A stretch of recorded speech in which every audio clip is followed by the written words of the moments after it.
எரேமியா 32வது அதிகாரம் அதனுடைய 27வது வசனம். இதோ நான் மாம்சமான யாவருக்கும் தேவனாகிய கர்த்தர். அடுத்த வார்த்தை, என்னாலே செய்யக்கூடாத அதிசயமான காரியம் ஒன்றுண்டோ? ஹல்லேலூயா. என்னாலே செய்யக்கூடாத. Is there anything too hard for me? ஏதாவது எனக்கு கடினம்னு உனக்கு தோணுதா? ஏதாவது எனக்கு கடினம்னு தோணுதா? என்னாலே செய்யக்கூடாத. கடந்த 2-3 வாரங்களுக்கு முன்பதாகவே இந்த வார்த்தை ஆண்டவர் தந்து பேசிக்கொண்டே இருந்தார். ஒரு ஃபாஸ்டிங் பிரேயர்ல பேசலாம் என்று அந்த வார்த்தையை திரும்ப மெடிடேட் பண்ண, ஆனால் ஆவியானவர் பலமாய் ஃபோர்ஸ் பண்ணிட்டே இருந்தார். இந்த மாதத்துக்காக எது எது நமக்கு அசாத்தியம் என்று நம்ம நினைக்கிறோமோ, அதாவது சான்ஸே கிடையாது அப்படி நினைக்கிறோமோ, அதை வைத்து ஆண்டவர் கேட்கிறார், இது எனக்கு முடியாதுன்னு நீ நினைக்கிறியா அப்படின்னு கேட்கிறார். தேவன் எப்படி தம்மை இங்கே அறிமுகப்படுத்தி இந்த காரியத்தை கேட்கிறார்னா, இங்கே பாரு, நான் ஒரு குறிப்பிட்ட கூட்டத்துக்கு மட்டும் தெய்வம் கிடையாது. ஆமே, ஒவ்வொருவரும் ஒவ்வொன்றுக்கென்று தெய்வத்தை வச்சிருக்கிறாங்க.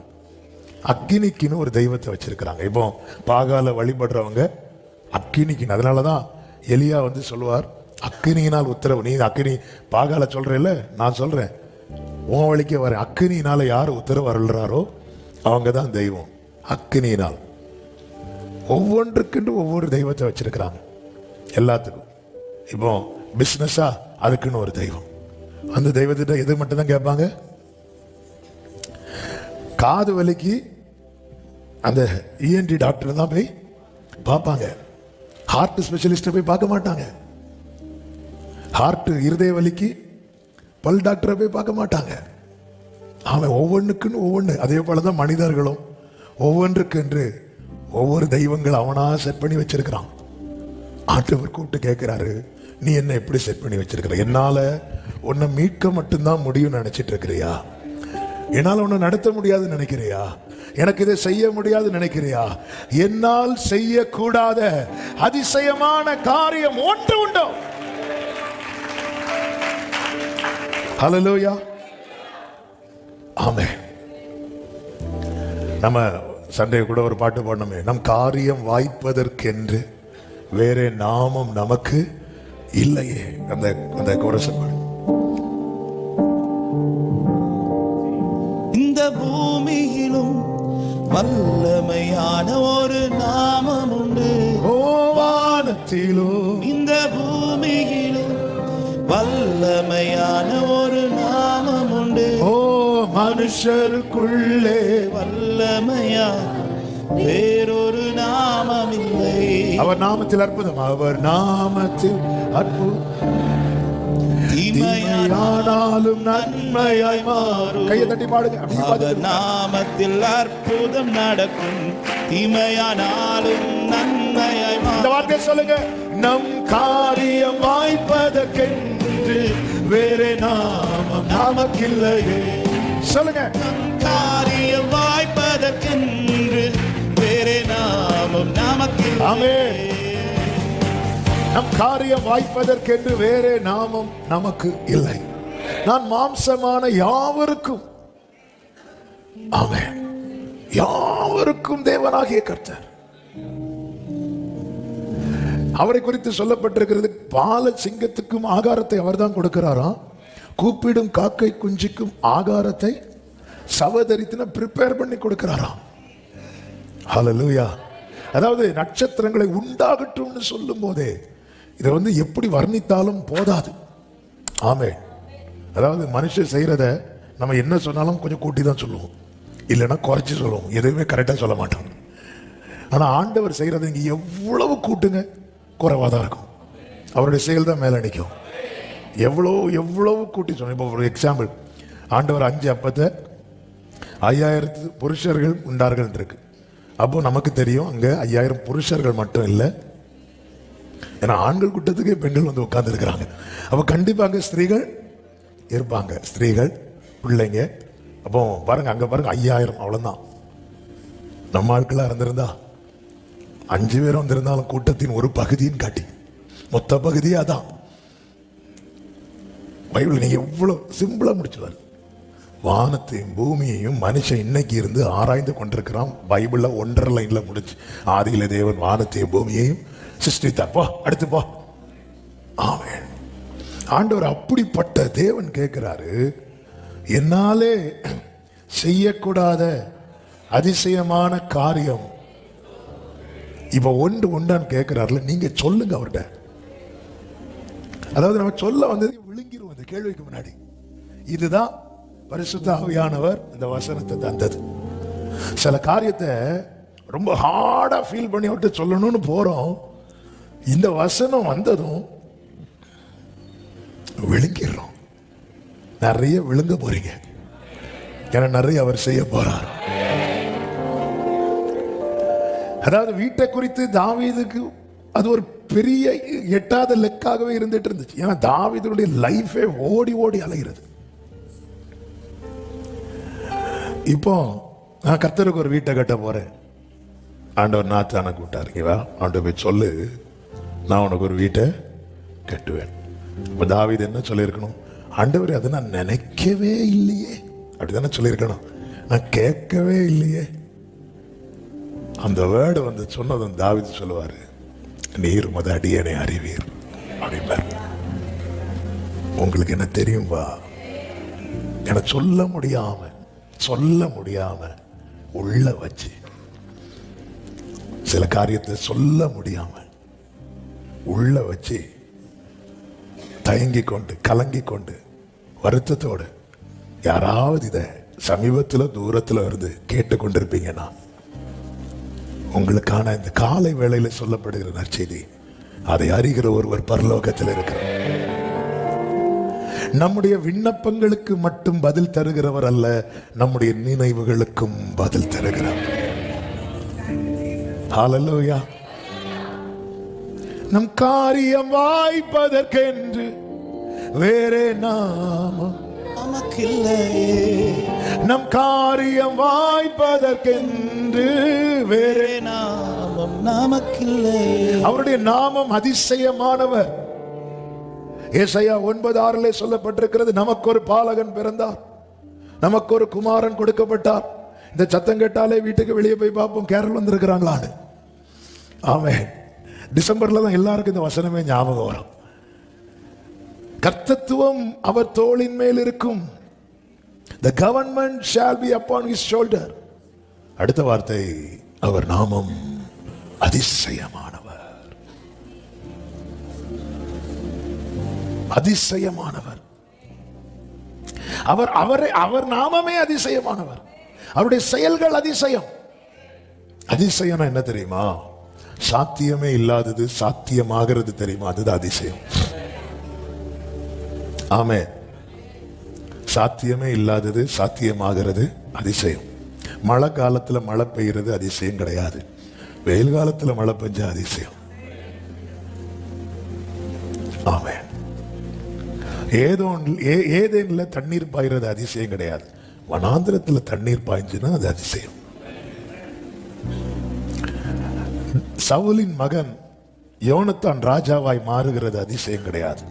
ஆனா குடும்பத்தாரால கூட ஒதுக்கி வைக்கப்பட்ட தாவீது ராஜாவா இருப்பது அதிசயம். இஸ்ரவேலர் அவருடைய ஜனமாய் மாறுவது அதிசயம் அல்ல. ஏன்னா ஆபிரகாம் ஈசாக்கு யாக்கோபோடு செய்த உடன்படிக்கை. ஆனா பூமியின் கடையாந்திரத்தில் இருக்கிற நானும் நீங்களும் அவருடையவர்களாய் மாற்றப்பட்டது. மனோவாவின் மனைவியினிடத்திலே கர்த்தருடைய தூதன் வந்து நிற்கிறார். நியாயாதிபதிகளின் புஸ்தகம் 13வது அதிகாரத்துல வந்து நின்று, இப்படி உனக்கு ஒரு குமாரன் கொடுக்கப்பட போகிறான் என்று சொல்லி 13:3 வாசிங்க. மைக்ல வாசி. கர்த்தருடைய தூதனானவர் அந்த ஸ்திரீக்கு தரிசனமாகி அவளை நோக்கி, இதோ பிள்ளை பெறாத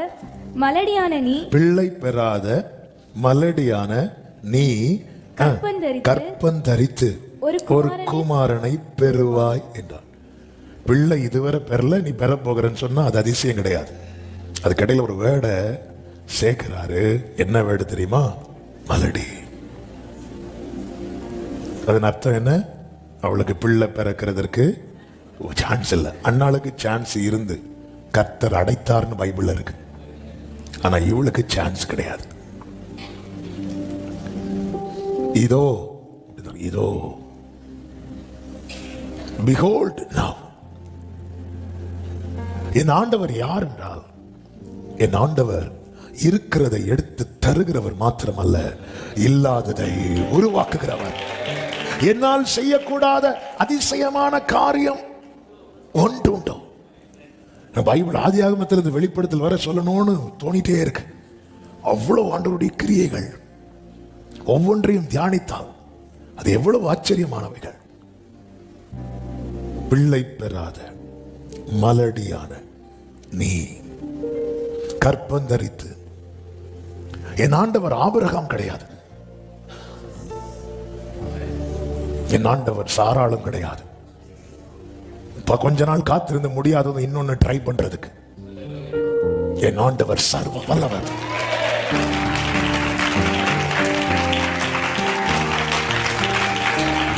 என் ஆண்டவர்ட்ட பிளான் பி கிடையாது. ஆமென், ஹல்லேலூயா. இதோ நேர இவ போறா, நேர புருஷன்ட்ட போய் சொல்றார். 6வது வசனத்துல, தேவனுடைய மனுஷன் ஒருவர் என்னிடத்தில் வந்தார், அவருடைய சாயல் தேவனுடைய தூதரின் சாயலை போல மகா பயங்கரமாக இருந்தது. எங்கே இருந்து வந்தீர் என்று நான் அவரிடத்தில் கேட்கவும் இல்லை, அவர் தம்முடைய நாமத்தை எனக்கு சொல்லவும் இல்லை. அவளுடைய முதல் கம்ப்ளைண்டே அதான்.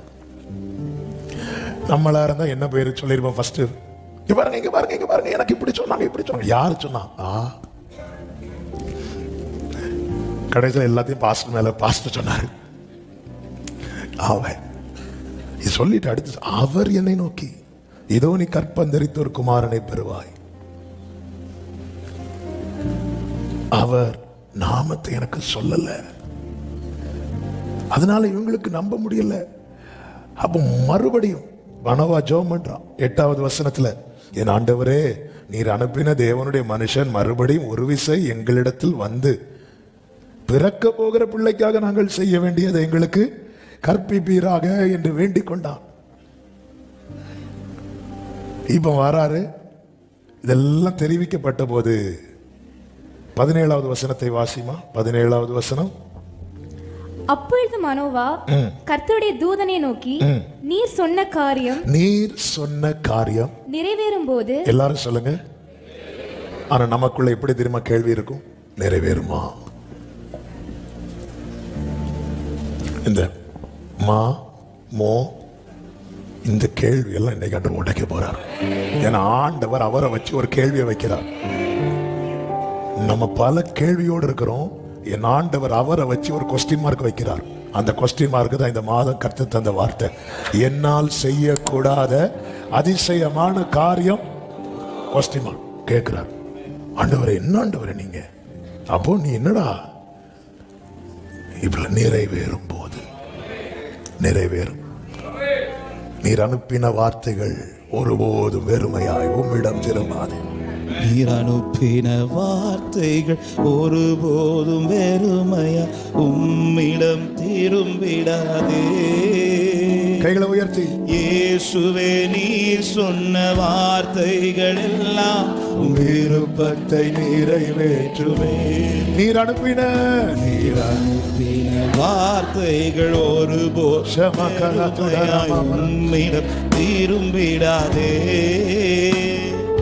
இயேசுவே, நீர் சொன்ன வார்த்தைகள் எல்லாம் விருப்பத்தை நிறைவேற்று. நீர் சொல்லியும் செய்யாதிருப்பீரோ, சொன்ன வார்த்தையை மறந்து போவீரோ. நீர் சொல்லியும் செய்யாதிருப்பீரோ, சொன்ன வார்த்தையை மறந்து போவீரோ. ஒரு முறை என்னிடம் நீர் சொன்னதை குறித்திட்ட காலத்தில் நிறைவேற்று. ஒரு முறை என்னிடம் நீர் சொன்னதை குறித்திட்ட காலத்தில் நிறைவேற்றுவே. நீர் சொன்ன காரியம் நிறைவேறும் போது நாங்கள் உம்மை கனம் பண்ணும்படி உம்முடைய நாமம் என்ன என்று கேட்டான். கர்த்தர் மேல நம்ம வைத்திருக்கிற நம்பிக்கையின் அடையாளம் என்ன தெரியுமா? கர்த்தர் ஒரு வார்த்தையை சொல்வார்ல, அது நிறைவேறும் போது என்ன செய்யணும் என்பதை யோசிக்க ஆரம்பிச்சிடணும். எப்படியெல்லாம் ஆண்டவர் பிரைஸ் பண்ணலாம், எப்படியெல்லாம் இதை இவங்கள்ட்ட போய் இந்த விஷயத்தை நான் எப்படி எல்லாம் சொல்ல போறேன். ஹல்லேலூயா, ஹல்லேலூயா. பிள்ளைங்க ஸ்கூல் படிக்கிற பிள்ளைங்க இந்த ஸ்டேஜ் பெர்ஃபார்ம் பண்ணுவாங்கல்ல, வீட்டில் திடீர்னு கண்ணாடிக்கு முன்னாடி ஷோ காட்டுவாங்க. ஏன்னா நாளைக்கு அடுத்த வாரம் அடுத்த மாதம் இது செய்ய வேண்டியது இருக்கு, இப்படி பண்ண வேண்டியது இருக்கிறது. இவர் கேட்குறாரு, இங்கே பாருங்க, மலடி எண்ணப்பட்ட நீ கற்பந்தரித்து.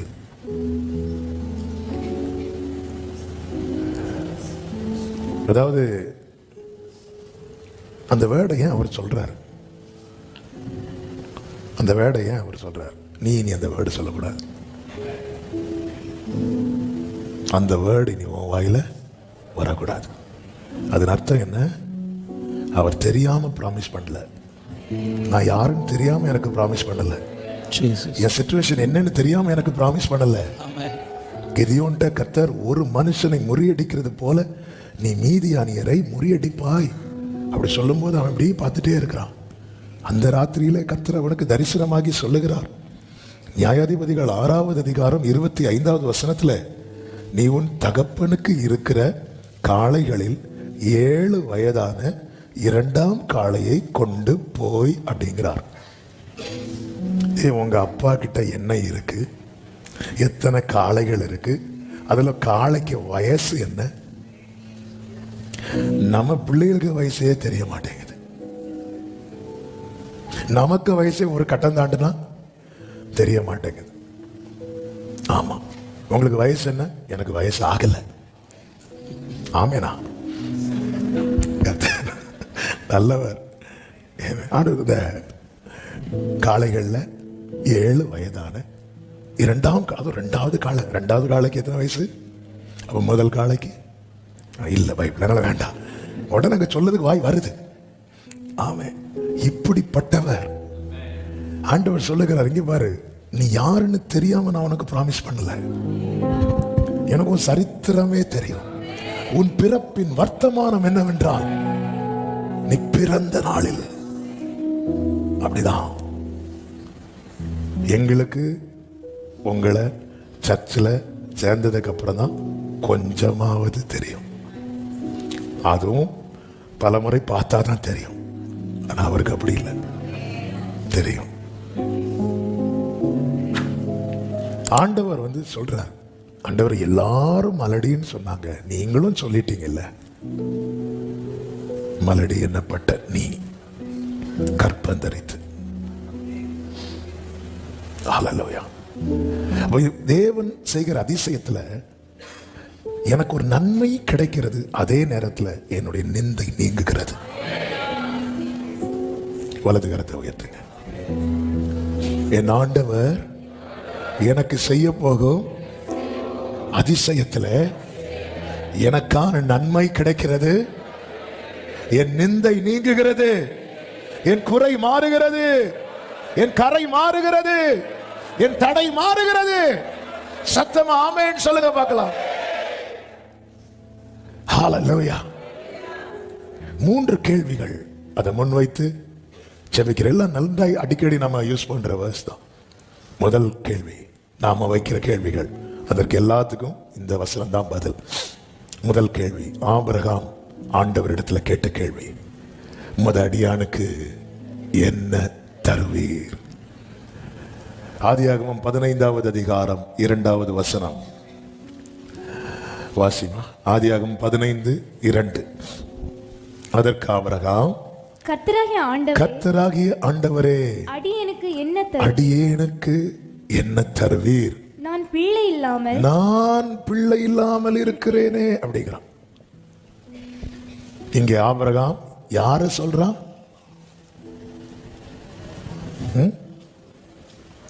ஆபிரகாம் யார சொல்றான்? தன்னை சொல்லுகிறான். நம்மளை சொல்லும் போதெல்லாம் கேள்வி வரதான் செய்யும். இதற்கு பதில் ஆதியாகமம் 17:1. ஆபிரகாமுக்கு 99 வயதான போது கர்த்தர் ஆபிரகாமுக்கு தரிசனமாகி, நான் சர்வ வல்லமையுள்ள ஆண்டவர் எனக்கு இந்த 2 வசனத்தையும் காட்டி தந்தார். இப்போ 15:1 17:1 அந்த வார்த்தைகளை மட்டும் எடுத்து வாசித்தா, ஆபிரகாம் கர்த்தரை நோக்கி, நான் பிள்ளை இல்லாமல் இருக்கிறேனே. கர்த்தர் ஆபிரகாமை நோக்கி, நான் சர்வ வல்லமையுள்ள. நல்ல கைகளை தட்டி ஆமென்.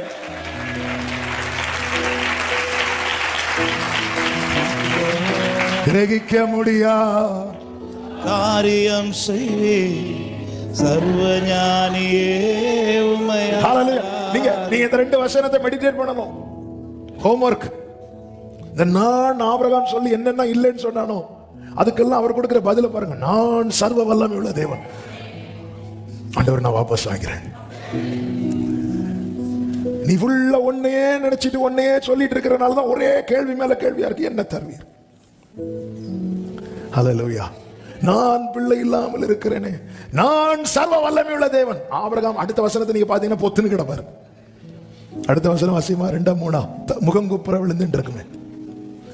அப்பொழுது ஆபிரகாம் அவ்வளவுதான். ஹல்லேலூயா. ஆண்டவரே, நான் ஆண்டவர் அங்க இருந்து நான் பிள்ளை இல்லாமல் இருக்கிறேன். ஆண்டவரே, நான் பலன் இல்லாமல் இருக்கிறேன். நான் சர்வ வல்லமை உள்ள தேவன்.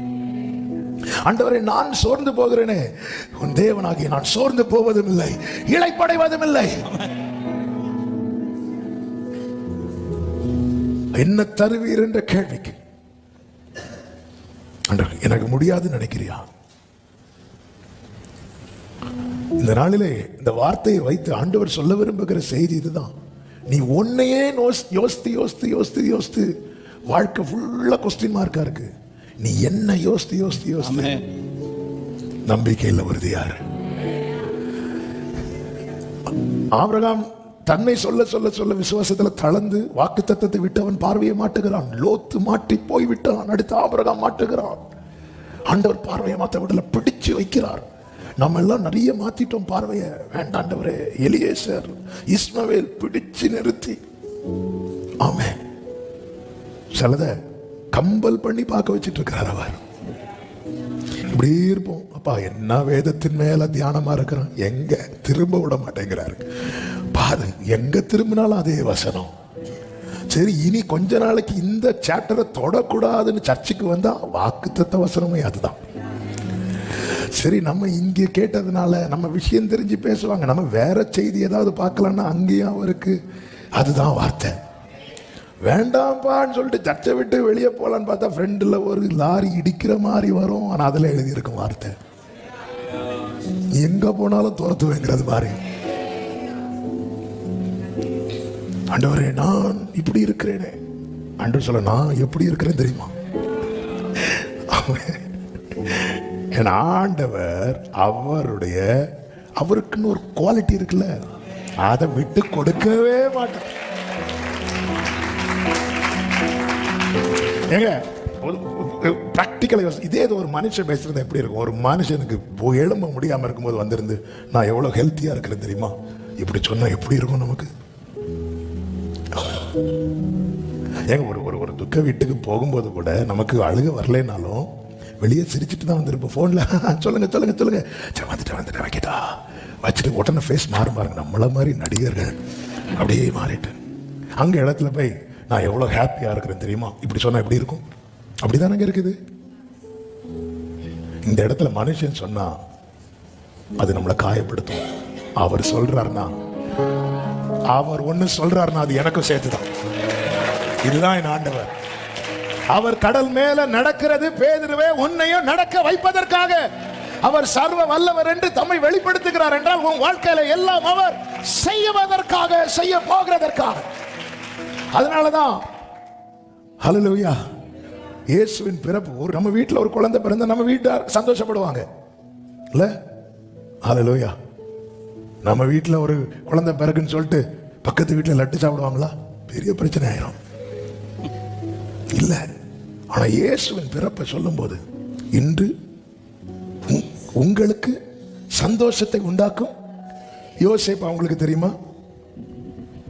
மரியாதை தெரியுமா? இயேசுவை தெரியுமா? தெரியாது. ஆனா சம்பந்தமே இல்லாதவர்கள்ட்ட போய் உங்களுக்கு சந்தோஷம், அந்த சந்தோஷம், அந்த பிறப்பு சம்பந்தம் இல்லாதவர்களையும் சம்பந்தப்படுத்திட்டு ஆண்டவர் நான் பிள்ளை இல்லாமல் இருக்கிறேன், நான் எப்படி இருக்கிறேன், நான் எப்படி இருக்கிறேன் தெரியுமா? ஆமென். அந்த இடத்துல தான் ஆபிரகாம் விழுறான். என்னால் ஒன்றும் கூடாதென்று என்னை நான் தந்து வலது கையை உயர்த்தி கண்களை ஏறெடுத்து உம்மாலெல்லாம் கூடுமென்று உம்மை நான் நம்பியுள்ளேன். எல் ஷடாய் சர்வ வல்லவரே, எல்லாம் செய்பவரே, இல்லாதவைகளை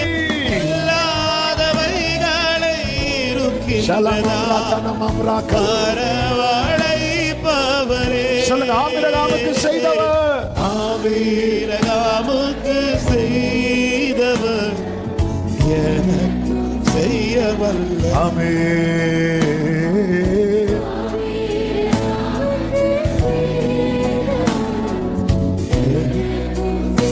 ஆமென். நம்முடைய சிச்சுவேஷனையும் அவர் இருக்கிறதையும் பார்க்கணும். நம்ம சிச்சுவேஷனை வச்சுட்டு நம்ம அதுலயே முடிய கூடாது. அவர் எப்படி இருக்கிறார், அவர் எப்படி இருக்கிறார், அவர் எப்படி இருக்கிறார், நான் எங்க இருக்கிறேன், நான் முள்ளுல இருக்கிறேன், அவர் எங்க இருக்கிறார், சிங்காசனத்தில் இருக்கிறார், அவர் அங்க எப்படி இருக்கிறார், வல்லவரா இருக்கிறார், எனக்காக இருக்கிறார். அதுதான் அவர் அப்படி பார்க்கணும். அதாவது பிள்ளைங்க எக்ஸாம்ல பாஸ் ஆகிட்டாங்க அப்படின்னா பெற்றோர் அவ்வளவு சந்தோஷப்படுவாங்க. ஏன் தெரியுமா? ஏன்? பிள்ளைங்கெல்லாம் ரேங்க் வாங்கிட்டாங்கன்னு வைங்களேன், அந்த பெற்றோர் அவ்வளவு சந்தோஷப்படும். ஏன்? ஏன்னா இந்த பிள்ளைங்க தான் அவங்களுடைய எதிர்காலம். கரெக்டா? பிள்ளைங்க தான் அவங்களுடைய எதிர்காலம். நம்முடைய எதிர்காலம் அவர் தான். அவர் ஜெயிச்சிட்டார். உலகத்தில் உங்களுக்கு உபத்திரம் உண்டு, நான் ஜெயித்தேன். எப்படிங்க இருந்தது? நீ ஃபெயில் ஆயிட்ட, நான் பாஸ் ஆயிட்டேன். இது மனுஷன் சொன்ன பிரச்சனை. இது வேற யாரு சொன்னாலுமே அதை நம்மளால அக்செப்ட் பண்ண முடியாது. ஆனா சீஷர்கள் எப்படி திடப்படுத்துறேன்னா, உனக்கு உபத்திரம் உண்டு, நான் ஜெயிக்கிறேன். ஆண்டவர், நான் பிள்ளை இல்லாம இருக்கிறேன், நான் சர்வ வல்லமை உள்ள தேவன். ஆண்டவர் தம்மை வெளிப்படுத்துகிறார் என்றாலே அவர் தம்மை நம்மோடு இணைக்க விரும்புகிறார். அவர் சொல்றார், ஏன் வெற்றியை நீ உன்கிட்ட இணைத்துக்கொள், உன் தோல்வியில நான் பங்கெடுக்கிறேன், உன் துக்கத்துல நான் பங்கெடுக்கிறேன். என்னால் செய்யக்கூடாத அதிசயமான காரியம் உண்டு. நேரம் போயிட்டு இன்னும் 2 ஆயத்திலிருந்து சொல்லிவிட்டு இரண்டாவது கேள்வி, மரியாள் கேட்ட கேள்வி, இது எப்படி ஆகும்? லூக்கா 1:34 வாசிக்க வேண்டாம். இது எப்படி ஆகும்? எப்படி ஆகும் கேட்டதும் எனக்கு இந்த வசனம் நல்ல தெரிந்த வசனம். ஆனாலும் ஆவியானவர் அந்த பேசுற அந்த சமயத்தை கேட்ட விதத்துல பேசும்போது எப்படி ஆகணும். இப்போ ஒரு சாத்தியம் இல்லாத காரியத்தை நம்ம செய்யலான்னு ப்ராமிஸ் பண்ணா கூட நம்ம கிட்ட எப்படி செய்ய போறீங்க கேட்டா 1 செகண்ட் யோசிப்போம். ஆமாவா இல்லையா? ஆமா, 1 செகண்ட் யோசிப்போம். ஆனா இது எப்படி ஆகும்னு கேட்டதும் தூதன் வந்து, பரிசுத்தாவி உன்மேல் வரும், உன்னதமானுடைய பலம் உன்மேல் நிழலிடும், ஆதலால் உன்னிடத்தில் பிறக்கும் பரிசுத்தம் உள்ளது, தேவனுடைய குமாரன் எனப்படும். இதோ உனக்கு இனத்தாளா இருக்கிற எலிசபெத்தும் தன் முதிர் வயதில் ஒரு புத்திரனை கற்பந்தரித்து இருக்கலாம் சொல்லிட்டு இருக்கிறார். ஒரு வழியே சொல்லல, பல காரியத்தை சொல்லிட்டே இருக்கிறார். பல காரியத்தை சொல்லிட்டு இருக்கிறார். சொல்லும் போது இந்த மரியாளும் எலிசபெத்தும், மரியாளு சின்ன பொண்ணு, 20 வயசு கூட ஆகல. எலிசபெத்தோ மொத்த வயசானவங்க. ரெண்டுக்கும் ஏணி வச்சா எட்டாத ஜெனரேஷன் கேப் இருக்கு. அங்க செஞ்சுட்டு இங்க செய்ய வர்றார். சொல்லிட்டு அடுத்த வார்த்தை சொல்றார், தேவனால் கூடாத காரியம் ஒன்றுமில்லை. என் ஆண்டவருக்கு வயசு மேட்டர் கிடையாது. சூழ்நிலை மேட்டர் கிடையாது, அது ஒரு விஷயமே கிடையாது. இங்க பாரு, பரிசுத்தாவி உன்மேல் வரும், பரிசுத்தாவி உன்மேல் வரும். ஏன் இந்த தூதன் இந்த வார்த்தையை சொல்ல காரணம்? என மரியாளுக்கு பைபிள் தெரியும், அவள் காத்திருந்தவள். எனவேதான் வார்த்தை வந்ததும் அவள் சிந்திக்க ஆரம்பித்தாள். சொல்லப்பட்ட தீர்க்க தரிசன வார்த்தை என்ன? இது பலத்தினாலும் அல்ல, பராக்கிரமத்தினாலும் அல்ல, தேவனுடைய ஆவியினாலேயே. அந்த தீர்க்க தரிசன வார்த்தை இப்பொழுது தூதன் வந்து சொல்லுகிறான், இங்க பாரு, பரிசுத்தாவி உன்மேல் வரும். அவன் மரியாளுக்கு தெரியுது, பலத்தினாலும் பராக்கிரமத்தினாலும் முடியாத ஒன்றை ஹோலி ஸ்பிரிட் எனக்காக செய்ய போகிறார். அடுத்த வார்த்தை மரியாள் சொல்றாங்க, இதோ நான் ஆண்டவருக்கு அடிமை. அந்த கேள்வி அங்க அடி வாங்கிட்டு அவர் ஹோலி ஸ்பிரிட் பரிசுத்தாவி வரும். அவ்வளவுதான். பரிசுத்தாவியானுடைய செயல் என்ன? எந்த பலத்தினாலும் எந்த பராக்கிரமத்தினாலும் முடியாததை அவர் சிம்பிளா செஞ்சுட்டு போயிட்டே இருப்பார். அவர் ஆழத்தில் இருக்கிற இருளை ஹோலி ஸ்பிரிட் வந்து தள்ளு தள்ளுன்னு தள்ளல, அவர் சும்மா அப்படி அசைவாடிட்டே இருந்தார். அவ்வளவுதான். இருளு ஓடு, அதான் உன்னதத்திலிருந்து வரும் பலன். இதோ நான் ஆண்டவருக்கு அடிமை. அவ்வளவு நடக்கும், நடந்தாச்சு. வயசான எலிசபெத், சின்ன பொண்ணு மரியாள், 2 பேர் வாழ்க்கையிலும் கிரிய நடக்குது. அவ்வளவுதான், எல்லாம் முடிஞ்சது. இனி இல்ல, கர்த்தர் எல்லாம் செய்ய வல்லவர். என்னால் செய்யக்கூடாத அதிசயம் ஒரு காரியம் உண்டு. 3வது தாவீது கேட்கிற ஒரு கேள்வி, 42வது சங்கீதம் 2வது வசனம். நான் எப்பொழுது தேவனுடைய சந்நிதியில் வந்து நிற்பேன். அதை நான் இப்படி சொல்ல விரும்புகிறேன், என்னை என்னைக்கு ஆண்டவரே சாட்சியா நிறுத்த போறீங்க? என்னை என்னைக்கு ஆண்டவரே நிக்க வைக்க போறீங்க? 3வது வசனம், உன் தேவன் எங்கே என்று அவர்கள் நாள்தோறும் என்னிடத்தில் சொல்லுகிறபடியால் இரவும் பகலும் என் கண்ணீரே எனக்கு உணவாயிற்று. 4வது வசனத்தை பாருங்க, முன்னே நான் பண்டிகை ஆசரிக்க ஜனங்களோட கூட நடந்து களிப்பும் துதியும் சத்தத்தோட தேவாலயத்துக்கு போய் வருவேனே, இவைகளை நான் நினைக்கும் போது என் உள்ளம் எனக்குள்ளே. இப்ப ஏன் போக முடியலன்னா, நிறைய பேர் கொஸ்டின் பண்ண ஆரம்பிச்சிட்டாங்க. அநேக இடத்துல நிக்க முடியல, அநேகருக்கு முன்னாக தங்களை காண்பிக்க முடியல. அந்த தாவீது கேட்கிற, நான் என்னைக்குப்பா நிப்பேன்? அவ்வளவுதான் ஆண்டவரே, என் வாழ்க்கையே இப்படி 4 பேருக்கு மறைந்து மறைந்து ஒளித்து ஒளித்து போறது தானா? நான் என்னைக்கு நிற்பேன்? ஒரு காலத்துல நின்ன, ஆனா இன்னைக்கு இரவும் பகலும் கண்ணீரே எனக்கு உணவா இருக்கிறது. ஆனால் இதே தாவீது 40வது சங்கீதம் 1, 2, 3 வசனங்களிலே, கர்த்தருக்காக பொறுமையுடன் காத்திருந்தேன், அவர் என்னிடமாய் சாய்ந்து என் கூப்பிடுதலை கேட்டார். அடுத்த வசனம், பயங்கரமான குழியிலும் உளையான சேற்றிலும் இருந்து என்னை தூக்கி எடுத்து. எல்லாரும் சொல்லுங்க, அப்படி சொல்லணும், கரெக்டா சொல்றீங்க. ஆமாம், வசனம் அப்படிதான் படிக்கணும். ஏன்னா பயங்கரமான குழி, இந்த புதக்குழிலாம் சொல்லுவாங்க இல்ல, அதுல ஒருத்தன் மாட்டிட்டானா மாட்டினதுதான். இன்னொரு நபர் தூக்காம வெளியே வர முடியாது. ஆனா நம்ம தூக்கும்படி கேட்கிற அத்தனை பேரும் நம்மளை விட முங்கிட்டு இருக்கான். தக்கல பக்கத்தில் எங்கள் அப்பாவுக்கு ஒரு வாட்டி ஆக்சிடென்ட் ஆச்சு. 2 வீலரில் அவங்களுக்கு ஒரு கைனட்டிக் ஓட்டா உண்டு. அதில் போயிட்டு இருக்கும்போது ஆக்சிடென்ட் ஆகி எங்கள் அப்பாவுக்கு ஒரு சைடு காலில் அடிபட்டு கீழே விழுந்து கிடக்கிறாங்க. பக்கத்தில் ஒருத்தர் நிற்கிறார். அவர் கையை பிடிச்சிட்டு எழும்புறதுக்காக கையை பிடிச்சோன்னு அவர் கையை தட்டி விட்டார். எங்கள் அப்பாவுக்கு வலி தாங்க முடியல, எழும்பி நின்று, ஐயா எனக்கு காலில் பாருங்கள், இந்த காலில் அடிபட்டதுனால தானே உங்கள் கையை நான் பிடிச்சி, நீங்கள் இப்படி ஒரு மனசாட்சி இல்லாமல் தட்டி விடுறீங்களேன்னு தான் அவர் வேஷ்டி கட்டியிருந்தார். அவர் அப்படி வேஷ்டியை மெதுவாக விலக்கி காட்டுறார். அவருக்கு 2 கால்லையும் பிளேட்டு வச்சிருக்கு. அவர் சொல்றாரு, உங்களுக்கு ஒரு காலில் தானே அடி, எனக்கு 2 காலில் அடி. எங்க அப்பாவுக்கு அங்கேயே சிரிப்பு வந்துட்டான். நம்ம நிறைய பேர்கிட்ட இப்படிதான் கையை பிடிக்கிறோம். ஆமே, ஐயோ எனக்கு கை வலிக்குது, ஒரு ஆள்கிட்ட போய் சொல்ல, அவர் தள்ளி போவியா, எனக்கு இந்த கை மரத்து 2 வாராச்சு. நம்ம இப்படிதான் போய் கேட்கிறோம். அதனாலதான் கர்த்தருக்காக பொறுமையுடன் காத்திருந்தேன். பயங்கரமான குழி, என்னை தூக்கி எடுத்து அவர் கேட்கிறார், நான் என்னைக்குப்பா நிப்பேன்? ஹல்லேலூயா. நின்னதல்ல நாம், தெய்வம் நம்மை நிறுத்தியதா. என்னை தூக்கி எடுத்து என் கால்களை கன்மலையின் மேல் நிறுத்தி என் அடிகளை உறுதிப்படுத்தி, அடுத்த வார்த்தை, நமது தேவனை துதிக்கும் புது பாட்டை அவர் என் வாயிலே கொடுத்தார். அடுத்த வார்த்தை, அநேகர். அந்த அநேகர் யார் தெரியுமா? உன் ஆண்டவர் எங்க, உன் தேவன் எங்க? ஐயோ, நான் சர்ச்சுக்கு போகல, போற வழியில 4 பேர் கேட்பான், நான் இருக்கிறேன், அவங்க எல்லாம் போறாங்க. அதை நினைச்ச அழுகையா இருக்கு, என்னால நிக்க முடியலையே சாட்சியா.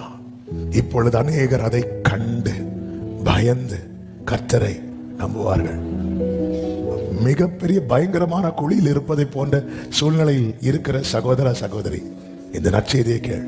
நீ நின்னுட்டேன்னு வச்சுக்கோ, அநேகர் கர்த்தரை நம்ப போறாங்க. ஆமென். கர்த்தருக்காக நான் போறேன். அதன் அர்த்தம் என்ன? நம்பிக்கையை விட்டுறாதீங்க, என் ஆண்டவருக்கு செய்ய முடியும். அல்லேலூயா. நம்புறீங்களா? கண்களை மூடி தேவ சமூகத்திலே தாழ்த்தி, என் தேவன் எனக்காய் எல்லாமே செய்திடுவார் என்றாகிலும் என்னை மறந்தது உண்டா? என் தேவன் எல்லாமே செய்திடுவார் என்றாகிலும் என்னை மறந்தது உண்டா? கிரகிக்க முடியா காரியம் செய்வீர் சர்வஞானியே. கிரகிக்க முடியா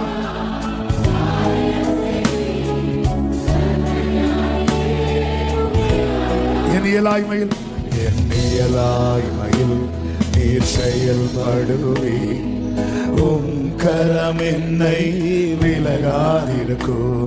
என் இயலாய்மையில் உம் கரம் என்னை விலகாதிருக்கும். கரம் என்னை விலகா. எல்லாரும் சொல்லுங்க, மலைகளை பெயர்ப்பீரென்றார், என் தடைகள் உமக்கு மாத்தி. ஆமென். மரித்தோரை செய்தீரென்றார், என் நோய்கள் உமக்கு. 2 கைகளை உயர்த்தி, கிரகிக்க முடியா காரியம் செய்வீர் சர்வஞானியே.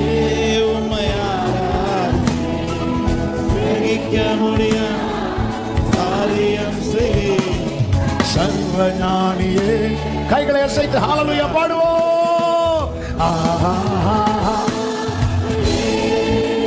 Glory. Amen. Jesus. Shalom kadarama udarama bro.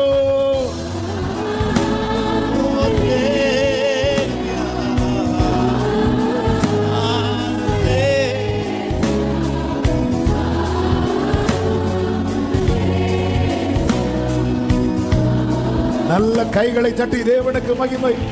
Hallelujah, hallelujah, hallelujah, hallelujah. Glory, glory. Amen, amen. பரிசுத்த பிதாவே, நல்ல தகப்பனே, நன்றி நிறைந்த இருதயத்தோடு உம்மை துதிக்கிறோம், ஸ்தோத்திரம். செய்யக்கூடாத அதிசயமான காரியம் ஒன்றுமே இல்லை ஆண்டவரே.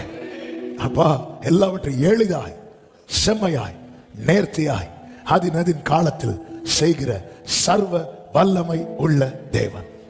உம்முடைய நாமம் அதிசயம், உம்முடைய நாமம் அதிசயம். நீர் அதிசயமானவர். நாங்கள் நம்புகிறோம் ஆண்டவரே. இந்த நாளிலே இந்த சத்தத்தை கேட்டுக்கொண்டிருக்கிற ஒவ்வொருவருக்காக ஸ்தோத்திரம் ஆண்டவரே. என் தேவனால் செய்யக்கூடாத அதிசயமான காரியம் ஒன்றுமே இல்லை என்பதற்கு அடையாளங்களாக நீர் உம்முடைய பிள்ளைகளை நிறுத்துவீராக. கர்த்தர் ஆளுகை செய்யும், ஆசீர்வாதமா இருக்க கிருபை செய்யும். ஊழியங்களை ஆசீர்வதியும், சபை ஊழியங்கள், வெளி ஊழியங்கள் எல்லாவற்றையும் நீர் பொறுப்படுத்து. நீர் ஆளுகை செய்து மகிமைப்படும். போக்கில் வரத்திலும் ஒவ்வொருவரையும் கண்மணி போல காத்துக்கொள்ளும். கையின் கிரியைகளை ஆசீர்வதிங்க. ஒவ்வொரு குடும்பத்திலும் அதிசயங்களை காண பண்ணி கலிகூற பண்ணும். பிள்ளைகளுக்காய் ஸ்தோத்திரம். இரத்தத்துக்குள்ள மறைத்து காத்துக்கொள்ளும். பலவீனத்தோடு இருக்கிறவர்களுக்காக ஸ்தோத்திரம். பலப்படுத்தி படுக்கையிலிருந்து எழும்ப வைங்கப்பா.